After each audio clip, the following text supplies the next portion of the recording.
Estamos empezando un estudio, una serie durante diferentes domingos que va a hablar del Padre Nuestro. El Padre Nuestro es muy importante porque fue la oración modelo que el Señor nos enseñó, se la enseñó a sus discípulos, y el Espíritu Santo por alguna razón nos la ha dejado plasmada en la palabra para que todos nosotros podamos aprender tremendos principios durante esta serie, las próximas exposiciones. Vamos a estar viendo y un poco desglosando todos aquellos principios que el Señor nos dejó en cada una de las frases. Usted sabe que soy un convencido de que no hay ningún detalle insignificante en la palabra del Señor. Así que vamos a meditar acerca de los principios que Jesús nos dejó el día que le enseñó a sus discípulos acerca de la oración. ¿Y por qué fueron estos principios? Estaba meditando en Lucas capítulo 11, versículo 1. Voy a hablar los próximos minutos de los momentos previos a aquella oración. ¿Sí? Vamos a tomarnos unos minutos para verlo. Y Lucas capítulo 11, versículo 1, en la Nueva Versión Internacional, dice lo siguiente. Dice: un día estaba Jesús orando en cierto lugar, y cuando terminó le dijo uno de sus discípulos: Señor, enséñanos a orar, así como Juan enseñó a sus discípulos. Estaba pensando acerca de aquello, porque si somos sinceros y somos honestos, la verdad es que la oración no es aquello que más atrae al cristiano a invertir tiempo. Uno dice, tal vez te asustás y decís, pero ¿cómo puede ser esto? Pero realmente es así. Si no, no sería real que en las reuniones de oración, al menos hablo por la mayoría de los cristianos, en cualquier iglesia, la iglesia que a usted le guste, generalmente, en su gran mayoría, yo tengo 19 años ministrando, pastoreando congregaciones y he estado en diferentes lugares, ciudades y países, y me doy cuenta que la reunión de oración semanal, la reunión de oración de la iglesia es la reunión menos concurrida. No es la excepción aquí en Mar del Plata, en MBI. Por alguna razón, la oración no es algo que a nuestra carne le llame la atención. Tal es así que, no sé si a usted le sucede, pero es algo muy, muy normal, al menos conmigo, que cuando nos ponemos a orar pareciera que todas las cosas empiezan a tomar lugar. Empiezo a orar y me acuerdo de aquello que me había olvidado que tengo que hacer. Empiezo a orar y me acuerdo de que no pelé las papas para la comida de la noche. Empiezo a orar y me acuerdo de que tenía que ir a comprar el remedio para el gato. Empiezo a orar y me doy cuenta y me recuerdo de que no pagué el gas y tengo que salir corriendo a buscar el dinero para pagar el gas o imprimir la boleta y empiezo a orar y tal vez hasta las mejores ideas surgen cuando te pones a orar. ¿Sí? No sabes cómo resolver alguna situación en tu trabajo y en el momento en que empezamos a orar y tomamos tiempo para apartarnos con el Señor, ya sea en la mañana o en la tarde, nos acordamos y nos fluyen las mejores ideas en el momento que empezamos a orar, cosa de que nos distraigamos. Y esto es así, porque todos empezamos orando en la carne y luego entramos en el Espíritu en un tiempo de comunión y cuesta romper ese tiempo. Así que la oración no es tal vez lo más atractivo, no es tal vez lo más atractivo en el creyente. Tal vez nos atrae más escuchar la enseñanza de la palabra, tal vez nos atrae más la adoración, la alabanza, tal vez nos atraen más las reuniones de milagros, tal vez nos atraen más los tiempos de profecía, pero los tiempos de oración son tan necesarios y porque son prácticamente nuestra comunión con Dios. Sin embargo, por alguna razón, no es lo más atractivo. Así que, pensando en esto, Lucas 11:1, el versículo que acabo de leer, es muy, muy atractivo. Si lo pueden ver, dice que estaba Jesús orando en cierto lugar, lo leíamos recién, y cuando terminó vino uno de sus discípulos a hablar con él. Tal habrá sido la manera, ¿sí? Lo primero que veo, lo primero que encuentro aquí, es que fue una oración ejemplar. Y tal habrá sido la manera en que los discípulos vieron o escucharon a su maestro orar, que ellos por su propia iniciativa quisieron que les enseñe a hacerlo. Y realmente le voy a explicar hoy en qué consistía la oración de aquellos días. Evidentemente la oración de Jesús era una oración distinta a la de cualquier otro maestro, a la de cualquier otro rabino de aquellos días. Era una oración muy, muy diferente. Habrá habido pasión, habrá habido comunión de tal manera que los discípulos dijeron: yo quiero aprender a orar de esa manera. Señor, maestro, enséñame a orar de esa manera. Era una oración ejemplar, muy, muy diferente. ¿Sí? De hecho, era una necesidad para los discípulos y para cualquier discípulo de Cristo, para aquellos discípulos que caminaron con Él en aquellos días, hace 2000 años atrás, pero también para nosotros. Hoy es una necesidad aprender a orar. Enséñanos a orar era en sí misma una muy, muy buena petición, porque la verdad nadie puede decir que nació sabiendo orar, ¿sí? No hay una técnica, no hay algo que digas, no, esto es en sí misma, esta es la mejor técnica para orar. Pero sí hay principios que nos van a ayudar. Por eso es tan importante esta serie, donde vas a aprender principios, donde vas a aprender verdades y principios que te van a ayudar en tu oración. Hay verdades que te van a ayudar para cuando te acerques a Dios. Es bueno que tú sepas y las puedas poner en práctica, porque vamos a aprender principios acerca de ellos, ¿sí? No hay una técnica perfecta, a ver, paso 1, paso 2, paso 3, pero hay muy buenos principios, ¿sí? No solamente encuentro que era una oración ejemplar y que era una necesidad para los discípulos, pero también veo que era un agregado imprescindible para ellos. ¿Por qué? Y ahí le explico. Las oraciones de los judíos de aquellos tiempos, de aquellos días, consistía en alabanzas, adoraciones a Dios y también ciertas doxologías. ¿Qué eran las doxologías? Eran unas especies de fórmulas. Se lo voy a explicar bien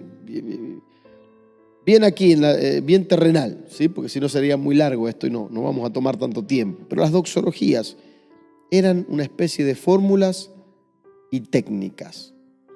En eso consistían las oraciones de los judíos de aquellos días. Y aún el día de hoy tengo la experiencia, hace algunos años, no fue, si no me equivoco, el año pasado o el anteaño pasado, en un vuelo. Venía yo en un vuelo desde la Ciudad de México, si no me equivoco, a la ciudad de Buenos Aires. Y de repente estaba yo sentado sobre el pasillo. Ya vieron que los aviones tienen 3 hileras de asientos y la primera hilera son ventanilla, medio pasillo, luego vienen 4 asientos, otro pasillo más y otros 3 asientos. Yo estaba sentado sobre el pasillo y en el otro pasillo, en la otra punta, 4 lugares de mí, estaba sentado un hombre vestido como un judío ortodoxo, joven. Y bueno, recuerdo que todos estábamos viendo películas, él estaba como leyendo un libro y de repente a la hora de la comida, cuando empiezan después de que despega el avión y toma su altura, venían a servir la comida y este hombre, todos bajábamos, ya cuando empezamos a ver la comida, es el que teníamos hambre, todos empezamos a bajar la mesita. Y de repente este hombre no quería la comida, veo que se saca su gorro, se saca su sobretodo que tenía puesto y se pone una especie de atuendos típicos de los rabinos judíos. Ahí el Turim saca ahí esos atuendos y saca una especie de un libro y de repente empieza a orar. Y yo, como soy bien curioso, casi me da tortícolis porque andaba, mientras algunos comían, yo lo trataba de observar a este hombre, ¿no?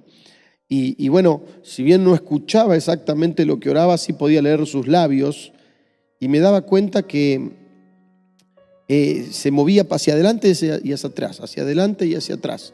Inclinaba su cuerpo. De hecho, la persona que estaba sentada al lado de él lo miraba más raro todavía, ¿no? Y yo me di cuenta que él repetía. Por algunos minutos eso sucedió. Y luego de eso terminó de repetir y empezó a repetir otras cosas, siempre con el mismo movimiento, hasta que él dejó de orar, ¿no? Se ve que era la hora para orar. Y al leer y al estudiar cómo eran las oraciones de los judíos, me viene a la mente ese momento, ¿sí? Y se ve que esa era la manera, o algo parecido a eso, era la manera en la que ellos oraban en aquellos días. Evidentemente Jesús no oraba de esa manera. Evidentemente Jesús oraba de una manera bastante distinta. Evidentemente había pasión, evidentemente había entrega, evidentemente había comunión, evidentemente Él disfrutaba de sus tiempos de oración con el Padre. Y no solamente eso, pero a todas estas cosas, a todas estas adoraciones, alabanzas, doxologías o fórmulas y técnicas que los maestros tenían, Él añadió las peticiones, las cuales eran muy importantes. De hecho, cuando Él empieza a enseñarles a orar, Él les habla de que podíamos pedir. Evidentemente Él hablaba con su Padre y era un tiempo de comunión. Así que por eso es importante que estos días y en esta serie aprendamos estos principios, ¿sí? Y realmente, como yo le decía, esto es un modelo. Así que esto era modelo, no una fórmula. Tal es así que Mateo capítulo 6, yo le leí hasta ahora Lucas capítulo 11, pero Mateo 6, que es el mismo, en otro de los evangelios sinópticos es el mismo pasaje o el mismo tiempo, Jesús les empezaba a enseñar en el versículo 5, voy a leer del versículo 5 hasta el versículo 8, y les decía: cuando ores, no hagas como los hipócritas, a quienes les encanta orar en público, en las esquinas de las calles y en las sinagogas donde todos pueden verlos. Les digo la verdad, no recibirán otra recompensa más que esa. Pero tú, eso le estaba diciendo a sus discípulos, versículo 6, pero tú, cuando ores, apártate a solas, cierra la puerta detrás de ti y ora a tu Padre en privado. Entonces tu Padre, quien todo lo ve, te recompensará. Cuando ores, versículo 7, mire qué interesante, no parlotees, estoy leyendo la Nueva Traducción Viviente, de manera interminable como hacen los gentiles.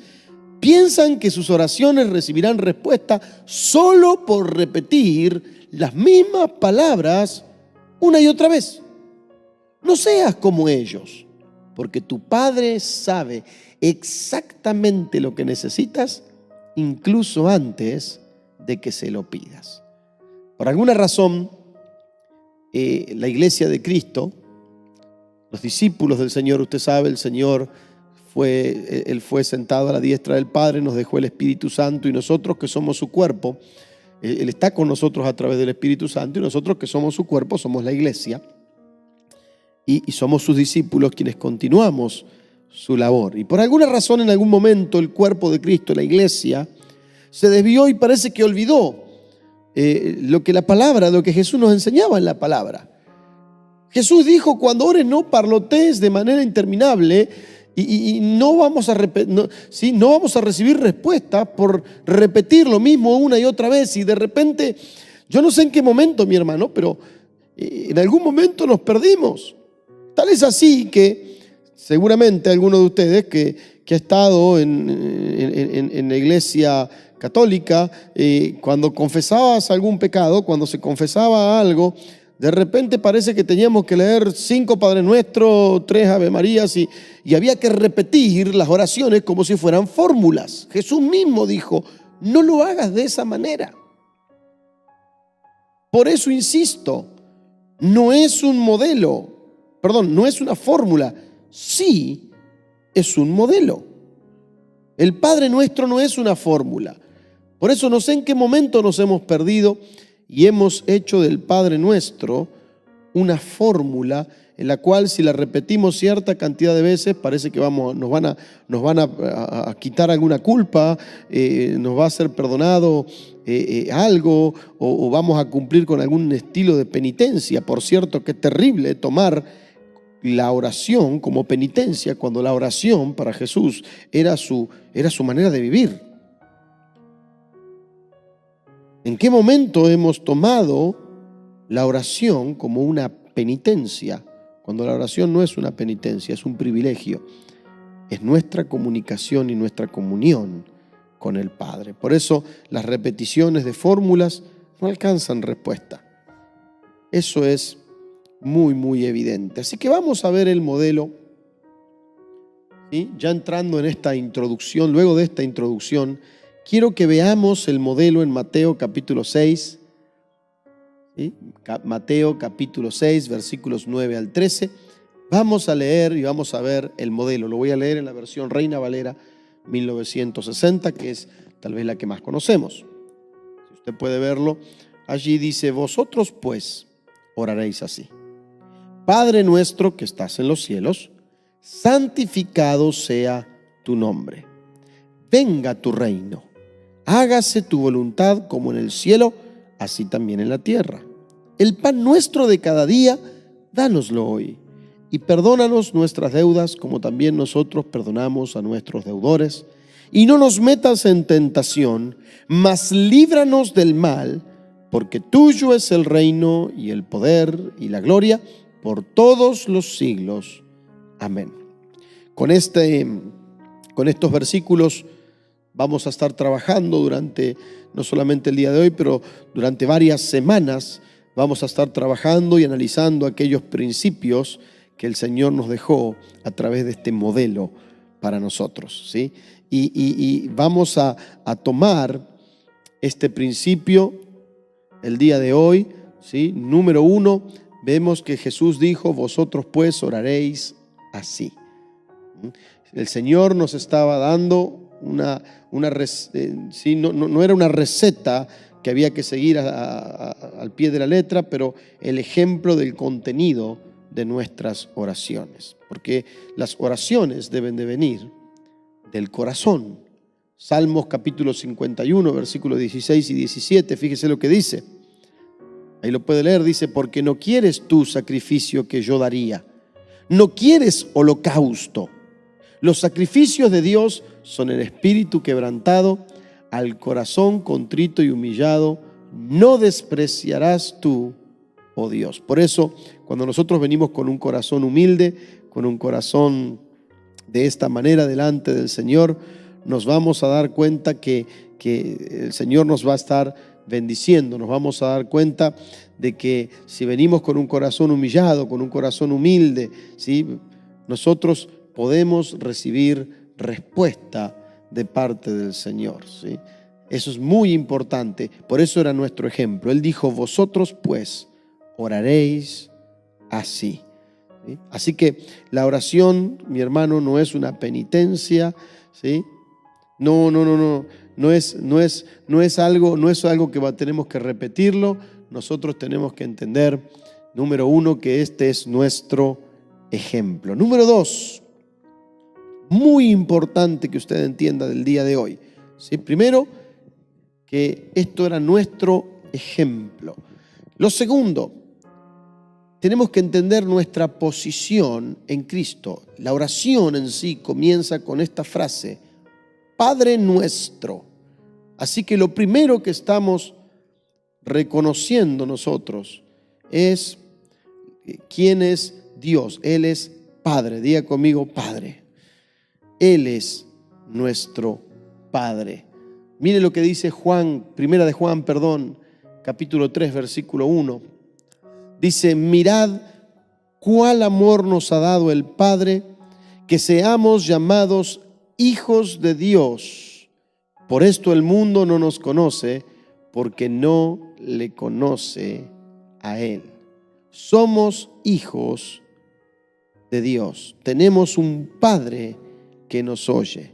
Esa es nuestra posición. Yo no soy alguien que ha cambiado de religión. No soy un religioso. No soy un simpatizante, no soy solamente un devoto de una religión. Yo soy un hijo, ¿sí? Por medio de Cristo Jesús, yo soy un hijo de Dios y tengo un Padre que me escucha. Al contrario, la palabra de Dios dice acerca de los que no son salvos, en Isaías capítulo 1, versículo 15, dice: cuando extendiereis vuestras manos, yo esconderé de vosotros mis ojos. Asimismo, cuando multiplicareis la oración, yo no oiré. Llenas están de sangre vuestras manos. Mire, Él es nuestro Padre y por eso nos oye. Por eso podemos hablar con Él. Cada vez que te acerques para hablar con Dios, no estás hablando con un Dios que está esperando a ver si te portaste bien o te portaste mal. Te estás acercando a tu Padre. Yo soy padre y la verdad es que mis hijos no siempre se portan como uno quiere. Soy padre y la verdad es que mis hijos más de una vez me hacen renegar como padre. No sé si usted alguna vez hizo renegar a su padre o a usted lo hacen renegar sus hijos, pero más de una vez uno reniega. Pero cada vez que ellos me dicen papá y se acercan a mí, yo me presto a escucharlos. Cada vez que me dicen papá y se acercan a mí, yo paro el oído porque algo tienen para decirme y no paro el oído porque sea importante lo que me van a decir. Son adolescentes, así que más de una vez lo que me van a decir son cosas de adolescentes que una vez y a veces son chistes o cosas de esas. Pero no importa. Yo no les digo, te voy a escuchar si me vas a decir algo interesante. Por el solo hecho de ser mis hijos, yo los escucho. Y ellos, no importa si van a venir a hablarme acerca de algo importante y trascendente, o si me van a venir a hablar acerca de la inmortalidad del cangrejo, o me van a venir a hacer un chiste, ellos se acercan con confianza a mí, porque soy su papá. Entonces vienen papá, y empiezan a hablar.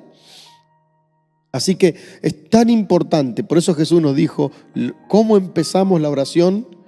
Padre, Él es nuestro Padre. Tenemos que entender nuestra posición. En Cristo somos hijos de Dios. Así que es tan importante eso. Pero lo segundo que me doy cuenta, o lo tercero, digamos ahora, punto número 3, lo segundo que me doy cuenta en la oración, es nuestra posición en el cuerpo o la iglesia. No solamente Él es mi Padre, pero Él dijo que tenemos que decir Padre nuestro. ¿Por qué no dice solamente Padre mío? ¿Por qué nos enseñó a orar Padre nuestro y no mío? Realmente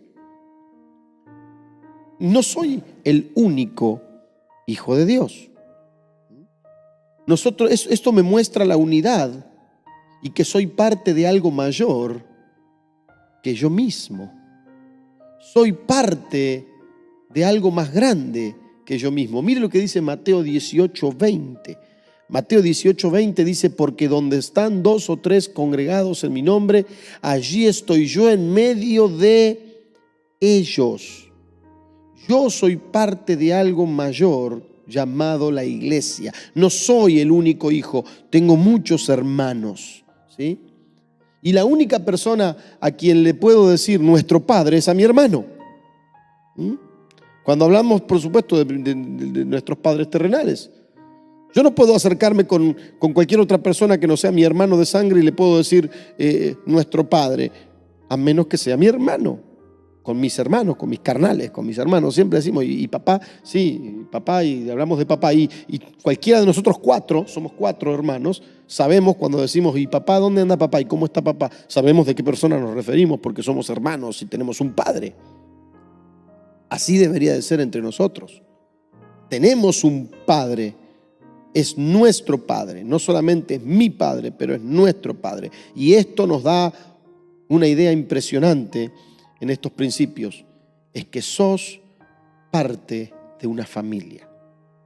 Tenés hermanos, tenés no solamente un padre, pero tenés hermanos. Así que cuando te acerques a Dios, no solamente lo reconoces como padre, pero también lo reconoces como que sos parte de algo muy grande. De hecho, me encanta Salmos cuando dice que Él hace habitar en familia al huérfano.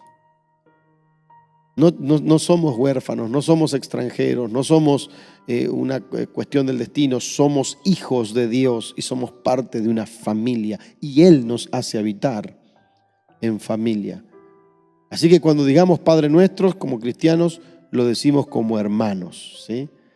Lo decimos como hermanos. Así que somos parte de algo más grande que nosotros mismos, ¿sí?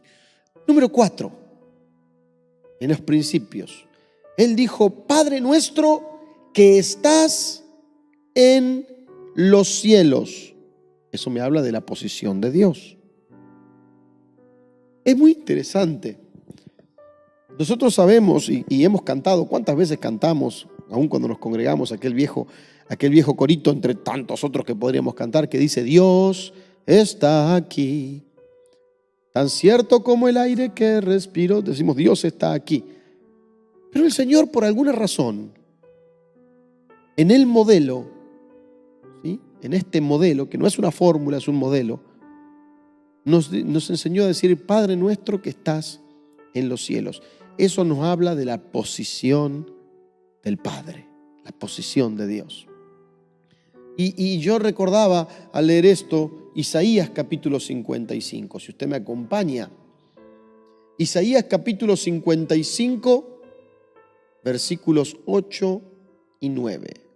Dice lo siguiente. Dice: porque mis pensamientos no son vuestros pensamientos, ni vuestros caminos mis caminos, dijo Jehová. Como son más altos los cielos que la tierra, así son mis caminos más altos que vuestros caminos y mis pensamientos más que vuestros pensamientos. Interesante. Es un Dios que no camina en los caminos de esta tierra, que tiene pensamientos más altos que nosotros. Cuando te acerques a tu Padre, tenés que saber que Él piensa mucho más allá de lo que tú puedes pensar. Que sus pensamientos son más altos que los tuyos, que sus caminos son más altos que los tuyos y que Él te invita a caminar esos caminos. ¿Cuántas veces nosotros trazamos nuestro propio camino? Y nuestra actitud muchas veces es: bueno, Dios, quiero que vengas y camines conmigo en mi camino. Quiero que me bendigas en mi camino, o sea, yo quiero hacer lo mío, yo tengo mi plan, yo hago mi cosa. Entonces yo tengo mi camino. Y lo que quiero invitarte a caminar mi camino. Yo creo que hay algo mejor que eso, ¿no? Él dijo: mis pensamientos no son vuestros pensamientos, ni vuestros caminos mis caminos. O sea, Él nos está diciendo: la verdad, yo tengo pensamientos y caminos más altos. Y quiere que le diga algo: no hay nada mejor que dejar tus caminos y subir y caminar los caminos. Dejar tu manera de pensar y empezar a conocer la voluntad de tu Padre, ¿sí? Y esto a través de la oración lo hacemos. Vamos conociendo la voluntad de nuestro Padre, vamos conociendo los pensamientos de nuestro Padre, vamos conociendo los caminos de nuestro Padre, y cuanto más conocemos los caminos de nuestro Padre, menos queremos caminar los nuestros y más queremos caminar los suyos. Porque nos damos cuenta de que Él va mucho más allá que nosotros, de que sus caminos son mucho más altos que los nuestros. Tenemos que honrar a nuestro Padre.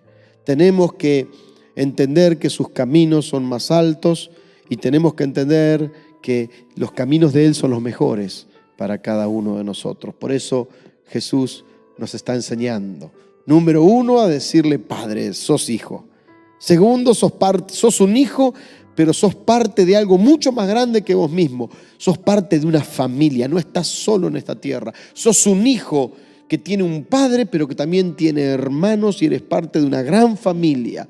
Y no solamente eso, pero tienes un padre que tiene pensamientos más altos que los tuyos y que te invita a caminar y esos caminos más altos y a pensar de esa manera mucho más alta que la que pensamos. Por eso yo creo que el Hijo de Dios en comunión con el Señor, lleno del Espíritu Santo. El Hijo de Dios, lleno de Dios, tiene que pensar mucho más allá que alguien que no lo es.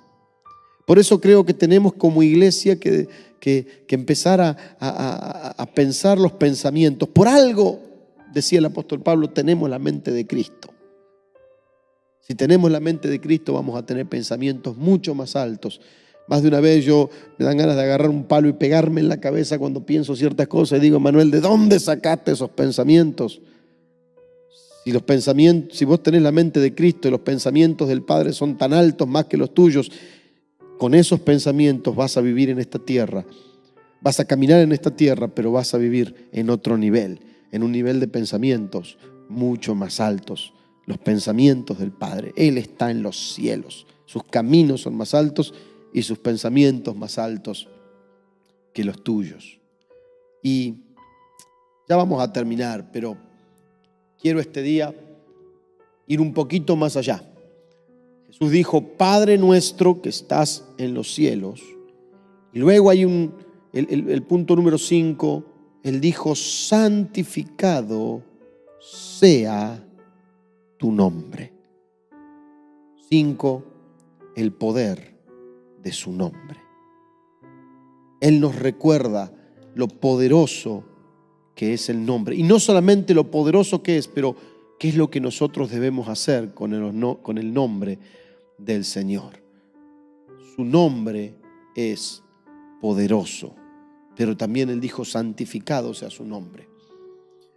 Juan capítulo 14, versículo 13. Mire, usted voy a leer 2 escrituras. Juan 14, 13 y 14. Dice, y todo lo que pidieres al Padre en mi nombre, esto haré, para que el Padre sea glorificado en el Hijo. Si algo pidieres en mi nombre, versículo 14, yo lo haré. Wow. Mire usted qué llave que Jesús dejaba. Juan 15, 16. Ahí otra vez nos explica la llave tan poderosa esta. Dice, no me elegiste vosotros a mí, mas yo os elegí a vosotros y os he puesto para que vayáis y llevéis fruto y vuestro fruto permanezca, para que todo lo que pidiereis del Padre en mi nombre, Él os lo dé. Qué tremendo es el poder de su nombre. Tremendo el poder de su nombre. Hay poder en el nombre de Cristo. Tan poderoso es que Él dijo a los discípulos, y hoy nosotros somos esos discípulos. Él le dijo, todo lo que pidan al Padre en mi nombre, eso lo voy a hacer. Ahora, solamente eso sucede a aquel que está dispuesto a caminar los caminos. Poderoso es su nombre. Esto es como si alguno de nosotros, de repente, conociéramos a una personalidad importante.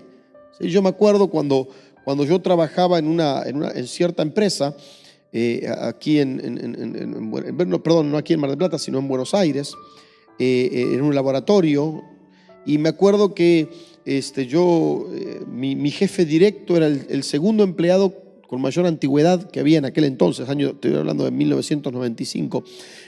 Yo tenía apenas 18 años y mi jefe directo era el segundo empleado con mayor antigüedad en la empresa. Ahora, el empleado más, o la persona que estaba en la empresa con más antigüedad, que tenía solamente, o había uno que tenía más antigüedad, me acuerdo que eran como 30 y tantos años en la empresa. Era el director administrativo de aquel laboratorio y este director administrativo conocía tanto a mi padre como a mi tío y este director administrativo fue quien me recomendó para que yo pudiera entrar porque no tomaban empleados tan jóvenes. Yo tenía apenas 18 años y como ustedes saben lo que pasa con los pibes de 18 años, los chavos de 18 años, ¿no? O sea, generalmente les gusta la fiesta, esto y lo otro. Entonces tenían por política no tomar muchachos tan jóvenes. Sin embargo, fíjese qué interesante que el día que yo llegué a la entrevista de trabajo, me dijeron, usted viene en el nombre o de parte de esta persona, ¿no? Era el director administrativo. Sí, y lo primero que me dijo, me acuerdo, era una de las supervisoras, que fue mi primer jefa, luego pasé con el otro jefe. Lo primero que me dijo es, no recibimos a nadie de su edad, pero porque viene en el nombre, o sea, como viene de parte de esta persona, usted lo vamos a atender. y finalmente me terminaron tomando. Y me fui de ese laboratorio porque renuncié cuando el Señor me llamó a cambiarme y a mudarme a México y para prepararme y servirle muchos años, ¿no? Pero fíjese lo importante que es el nombre de alguien poderoso. Uno llega en el nombre de esa persona. Y los que vivimos en Latinoamérica y en Argentina y en diferentes países de Latinoamérica, bien sabemos que hay ciertos nombres que si vos llegás en ese nombre, hay puertas que se abren. Ahora, ¿qué es lo que dijo Jesús? Cuando venís en mi nombre, en mi nombre. Y hay tanto que podríamos leer. No voy a tomar el tiempo hoy, pero cuánto poder hay en su nombre. Ahora, le propongo este pensamiento antes de terminar hoy. Somos hijos, ¿no? Parte de una gran familia. Y como parte de esa gran familia tenemos un Padre que tiene pensamientos altos y caminos altos, que nos invita a caminar mucho más alto que lo que nosotros podemos tener. Y no solamente eso, pero nos deja un nombre todopoderoso. Tal es así que lo que pedimos en su nombre, Él lo va a hacer. Esa es la promesa, lo acabamos de leer, no estoy mintiendo, lo dice la palabra. Por supuesto que hay todo un proceso para llegar allí, pero a eso aspiramos. Ahora, fíjese qué interesante que Él dijo, santificado sea tu nombre. El nombre de Jesús es tan poderoso. El nombre de nuestro Dios es tan poderoso. Hay tanto poder, pero la verdad es que dice, santificado sea tu nombre. De todas las cosas que Dios es, lo que más tiene énfasis es su santidad, su verdad. Santificado sea tu nombre. Mire el versículo 8 de Apocalipsis 4, que dice, y los 4 animales tenían cada uno por sí 6 alas alrededor, y de dentro estaban llenos de ojos y no tenían reposo ni de día ni noche, diciendo, Santo, Santo, Santo el Señor Todopoderoso, que era y que es y que ha de venir. Qué interesante que sabemos que Dios es amor. Y la palabra dice, Dios es amor, no dice amor, amor, amor. Él es verdad, pero no dice verdad, verdad, verdad. Sin embargo, Él es santo, santo, santo. Interesante. Santificado sea tu nombre. ¿Qué hacemos para reconocer su santidad? Yo me acuerdo uno de los mandamientos, con esto termino, hablando del poder en el nombre del Señor, que decía, no usarás el nombre del Señor en vano. Su nombre es poderoso y tan poderoso que Él dijo, nunca lo uses en vano. Por un lado te da la llave, todo lo que pidieres en mi nombre, eso lo haré. Pero por el otro lado nos dice, no lo vas a usar en vano, santo es mi nombre. ¿Cómo se sentiría usted si de repente usted endorsa con su nombre a una persona? Porque finalmente eso es, cuando yo le digo, ve de parte mía, ve en mi nombre a decirle esto, yo estoy, o sea, cuando esa persona va en mi nombre, es como que yo estuviera hablando. ¿Cómo te sentís vos? Por ejemplo, si de repente vos en tu nombre usás tu nombre a alguien dejás que use, tu nombre, y de repente esa persona usa mal tu nombre. De repente usan tu nombre y en tu nombre estafan. De repente te recomienda a alguien, ¿sí? O tú recomiendas a alguien y le dices, mira, yo te recomiendo, anda con tal persona, anda en nombre mío, yo te recomiendo para que te dé trabajo, para que hagas esto, para que hagas lo otro. Y vos vas y las puertas se abren porque vos hablaste y de repente haces un desastre. Si yo recomiendo a alguien y esa persona no hace las cosas bien, estoy seguro que lo primero que van a hacer es llamarme a mí y decirme, che, al final mirá quién me recomendaste. Por eso es tan terrible cuando la iglesia de Cristo no usa el nombre del Señor como lo debe de usar. Por eso es tan terrible cuando en el nombre del Señor se hacen cada barbaridad. Hay gente que en el nombre del Señor profetiza cosas que no tienen nada que ver, que de repente son producto de su imaginación. En el nombre del Señor dan palabras que no sé de dónde las sacaron, o qué se fumaron antes, o qué se comieron la noche anterior y durtieron una mala noche. Qué cosas terribles cuando no usamos el nombre del Señor como lo tenemos que usar. Por eso tenemos que reconocer el poder de su nombre. Santificado sea tu nombre. Tengo poder cuando uso el nombre del Señor, pero tengo que tener mucho cuidado porque Él es santo y no puedo usar su nombre de cualquier manera. Por eso tenemos que tener mucho cuidado con lo que hacemos en el nombre del Señor. Por eso, como sobre todo los pastores, ministros, aquellos que predicamos su palabra, aquellos que compartimos su palabra, aquellos que ministramos a otros y venimos en el nombre del Señor y hacemos cosas en el nombre del Señor, temor, no, al menos a mí me da mucho temor cuando uso el nombre del Señor, si yo no estoy seguro de lo que estoy haciendo. Por eso, antes de usar el nombre del Señor, necesitamos tener comunión con Él. Pensemos este día para terminar y antes de orar. Pensemos lo siguiente para cerrar esta primera parte de todo aquello que vamos a estar viendo y el Señor va a estar haciendo. Pensemos lo primero, antes de orar. Él es nuestro Padre. Esto es un modelo de oración, ¿sí? No una fórmula de oración. Y piensa en esto. Con esto, mira, tenemos suficiente para el día de hoy. Tenés un Padre. Sos parte de algo grande. Cuando te acerques a Él, reconocelo como Padre, pero también reconoce que sos parte de una familia. Reconoce que ese Padre que te acercás está en los cielos, o sea, tiene pensamientos altos, tiene caminos altos para vos. Y cuando te acercás a Él, cada vez que te acerques a Él, es una invitación a que subas y pienses de otra manera y camines caminos más altos. Está en los cielos. Es un Padre que no solamente está en los cielos, pero tiene un nombre poderoso y es santo. Tan poderoso es su nombre, pero así es santo. Y es un Padre que te dio ese nombre para que en su nombre tengas una llave poderosa en esta tierra, para que puertas se abran en tu vida. Sabe usar esa llave. No tomes el nombre del Señor en vano.